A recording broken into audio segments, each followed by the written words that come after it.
시청자 여러분, 정치의 겉과 속을 분석합니다. 정치 분석가 박현우입니다. 여러분 안녕하십니까? 이재명이 지금 중국을 방문해서 시진핑과 정상회담을 했습니다. 그런데 정상회담을 하기 전에 중국이 우리 측에 네 가지를 요구하고 네 가지에 대한 답을 달라고 밝혔다고 합니다. 이런 내용은 대만 언론이 폭로한 것입니다. 이 내용을 보면 정말 충격적인 것들이 많습니다. 정상회담이 아니라 거래소 개장식처럼 보였다는 말이 괜히 나오는 게 아닙니다. 첫째, 중국의 하나의 중국 정책을 재확인하라는 것입니다. 둘째, 주한미군의 임무를 축소하라는 요구입니다. 셋째, 임무 확대에 반대하라는 것입니다. 이런 네 가지 요구를 했다고 합니다. 한중 관계 변화의 촉각을 곤두세우고 있는 상황에서 대만이 이런 내용을 폭로했다는 것은 그동안 중국이 한국에 얼마나 많은 영향력을 행사하고 또 얼마나 많은 요구를 해왔는지를 잘 보여 주는 대목입니다. 대신 이렇게 해주면 중국은 한국에 대해 이른바 반대급부로 한국 대중문화 수입, 금지 해제 등 네 가지를 약속하겠다는 것입니다. 그러니까 우리나라가 중국 관광객을 더 많이 받아들이고 조선 산업과 관련된 제재를 풀어주며 한국 연예인들이 중국에 가서 공연을 더 많이 하게 해주겠다는 식입니다. 우리의 이익을 조금 풀어줄 테니 한국의 안보와 직결된 문제에 대해서는 중국의 요구를 받아들이라는 이야기입니다. 안보는 흥정 대상이 되고 문화는 미끼가 되는 참으로 교과서적인 장면입니다. 이런 점을 보면 시진핑이 이재명을 중국으로 불러들인 이유가 여기에 있는 것 아니냐는 해석이 나옵니다. 대만의 연합보와 공영통신사인 중앙통신사는 정보기관 관계자를 인용해 중국이 한국에 네 가지 요구와 네 가지 약속을 제시했다고 전했습니다. 이를 사요사답이라고 부른다고 합니다. 제가 지금 말씀드린 내용은 중앙일보 기사에 실린 것입니다. 중국의 요구사항 가운데 첫째는 한국이 시진핑과 회담할 때 공개적으로 하나의 중국 정책을 준수하겠다고 재차 밝히라는 것입니다. 이 발표는 반드시 양국 공동 뉴스 성명에 포함되어야 한다고 했다고 합니다. 그런데 한국은 중국에 가기 전부터 이미 중국의 하나의 중국 정책을 존중한다는 입장을 여러 차례 밝혀왔습니다. 이런 점을 보면 무언가 반영된 것 아니냐는 생각을 하게 됩니다. 두 번째 요구는 미국과의 국방산업협력과 관련된 제품을 인도, 태평양 지역에서 운용하지 말라는 것입니다. 예를 들어 한국이 국방산업협력으로 군함을 만들어도 그 군함을 인도, 태평양 지역에서 운용해서는 안 된다는 이야기입니다. 그런데 인도 태평양은 어디입니까? 바로 우리나라를 지키는 핵심 수역입니다. 여기서 운용하지 말라는 것은 곧 안보를 포기하라는 말과 다르지 않습니다. 지켜야 할 바다는 있는데 지키지 말라니 참으로 친절한 요구입니다. 이런 정황을 보면 중국이 이재명을 불러달라는 척하면서 실질적으로는 받아들일 수 없는 무리한 요구를 했다고 볼 수 있습니다. 세 번째 요구는 타이푼 중거리 미사일 시스템 배치를 거절하라는 것입니다. 이 미사일의 사거리는 2,500km입니다. 이 신형 미사일은 2023년 4월에 필리핀에 배치되었습니다. 그리고 지난해 9월 미일 연합훈련 당시 일본 야마구치 지역에도 배치된 바 있습니다. 이런 상황에서 중국은 한국이 이 미사일 배치를 거절하라고 요구한 것입니다. 미사일 배치 문제나 군함 운용 금지 요구 모두 우리 안보와 직결된 사안입니다. 그러니 시진핑이 이재명을 설득하고 꼬드겨서 이런 요구를 한 것으로 보입니다. 네 번째 요구는 주한미군이 지역에서 임무를 확대하는 데 반대하라는 것입니다.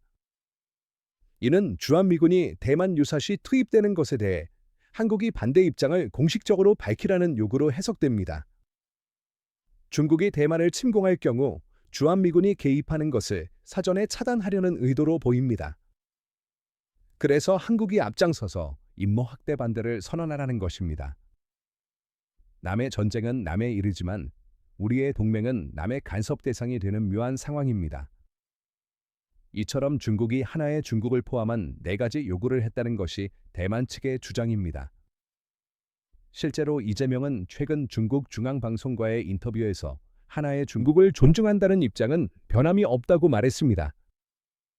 이런 발언을 보면 그 배경에 여러 사정이 있다는 해석이 나옵니다. 모든 요구를 다 받아들인 것은 아니더라도 일부는 수용했을 가능성이 있다는 이야기입니다. 이에 대한 보상으로 중국은 4가지 약속을 제시했다고 합니다.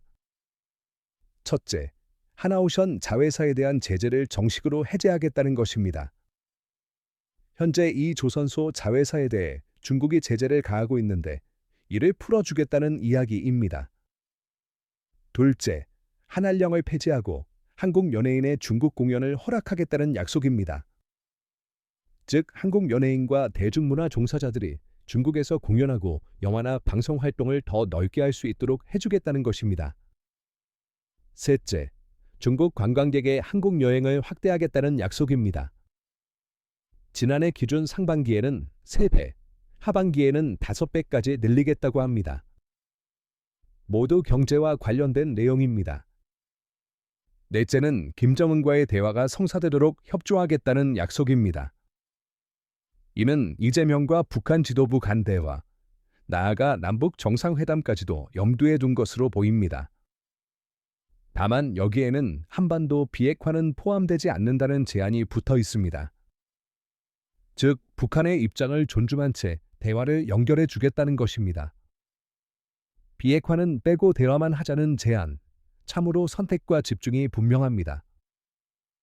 이 사요사답이 실제로 한중 간 물밑에서 논의되었는지는 확인되지 않았다고 중앙통신사는 전했습니다. 그러나 대만 언론이 이를 보도했다는 점에서 전혀 근거 없는 이야기로 보기도 어렵습니다. 강준연 한국외국어대학교 교수는 여야 정치 상황이 혼란하고 미국과의 관세 협상도 순조롭지 않은 상황에서 대만이 한중 관계를 견제하려는 의도가 있는 것 아니냐고 해석했습니다. 대만 언론은 이 사요사답이 비대칭적이고 등가 교환이 아니기 때문에 실제 거래로 이어질 가능성은 낮다고 분석했습니다. 그럼에도 이런 요구가 있었다는 사실 자체만으로도 충격적이고 굴욕적이라는 평가가 나옵니다. 중국은 지난 2017년 12월 문재인의 국빈 방문을 앞두고 이른바 삼불이란을 제시했다고 주장한 바 있습니다. 이는 미국의 미사일 방어 체계에 참여하지 않고 사드를 추가 배치하지 않으며 한미의 협력을 군사동맹으로 확대하지 않고 기존 사드 운용을 제한한다는 내용입니다. 중국은 한국이 이를 수용했다고 주장해왔습니다. 이번 사요사답에 대해서는 아직 정부 차원의 공식 입장이 없는 상황입니다. 그렇다면 과연 정부의 설명을 그대로 믿을 수 있을까요? 한국 언론과 중국 언론이 보도하지 않는 내용을 대만이 먼저 보도했다는 점에서 대만이 자국의 민감한 안보 이해관계 때문에 나섰다는 해석도 나옵니다. 이런 내용을 이재명이나 정부가 공개적으로 말할 수 있겠느냐는 의문도 제기됩니다. 최근 미국이 베네수엘라에 강경 조치를 취하는 상황과 맞물려 다음 차례가 한국이 될 수 있다는 말까지 나옵니다. 부정선거 논란과 친중 이미지가 동시에 거론되는 상황에서 대외 압박이 더 거세질 수 있다는 지적입니다.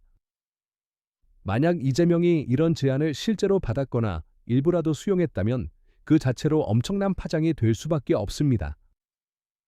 그래서 이번 중국 방문은 실익 없이 굴욕적인 외교였다는 비판이 쏟아질 가능성이 큽니다. 결국 남는 것은 사진 몇 장과 논란뿐이라는 말이 가장 현실적으로 들립니다. 청창경 텔레비전이었습니다. 여러분들 이 사안을 어떻게 생각하십니까? 여러분들의 견해를 댓글로 많이 남겨주시기 바랍니다. 감사합니다.